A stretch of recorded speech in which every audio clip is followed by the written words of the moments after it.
Hello అండి. ఈరోజు వీడియోలో తెలగపిండి పప్పు ఈజీగా ఎలా ప్రిపేర్ చేసుకోవాలో చూపించబోతున్నానండి. నువ్వుల నూనె అమ్మే షాపులో అమ్ముతారు కదండీ! దీనివల్ల చాలా ప్రయోజనాలు ఉంటాయి. జీర్ణక్రియ మెరుగుపడుతుంది. కుక్కర్‌లో 1 టీ గ్లాసు అంటే 100 గ్రామ్స్ కందిపప్పుని వేసుకొని శుభ్రంగా కడిగి 2 టీ గ్లాసుల వాటర్‌ను వేసుకోవాలి. దీనిలో 6 పచ్చిమిరపకాయలను శుభ్రంగా కడిగి చిలుకలుగా చేసుకొని వేసుకోవాలి. మీకు కనుక మునగాకు అవైలబిలిటీ ఉంటే ఈ పప్పుతో పాటు మునగాకు కూడా వేసుకొని ఉడికించుకుంటే ఇంకా ప్రయోజనాలు కలుగుతాయి. నేనైతే వేయలేదండి.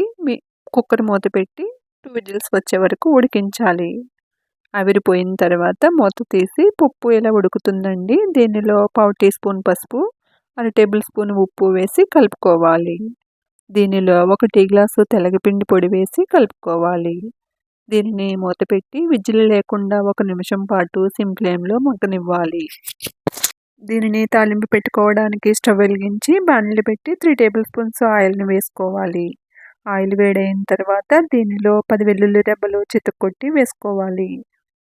వెల్లుల్లి రెబ్బలు కొంచెం వేగిన తర్వాత దీనిలో అర టేబుల్ స్పూను జీలకర్ర, అర టేబుల్ స్పూన్ ఆవాలు వేసి వేయించాలి. ఇవి కొద్దిగా వేగిన తర్వాత దీనిలో 3 ఎండుమిరపకాయలను ముక్కలుగా చేసి వేసుకోవాలి.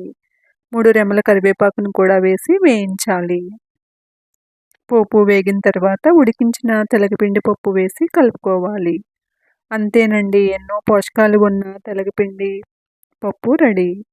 ఈ తెలగపిండి వలన రోగనిరోధక శక్తి పెరుగుతుంది అంటారు. బరువు కూడా తగ్గుతారు అంటారు. ఇలా చాలా ప్రయోజనాలు ఉన్నాయండి. వీడియో నచ్చినట్టయితే లైక్ చేయండి, షేర్ చేయండి. ఇలాంటి మరిన్ని వీడియోస్ కోసం నా ఛానల్‌ని సబ్స్క్రైబ్ చేయడం మర్చిపోకండి. Thank you all.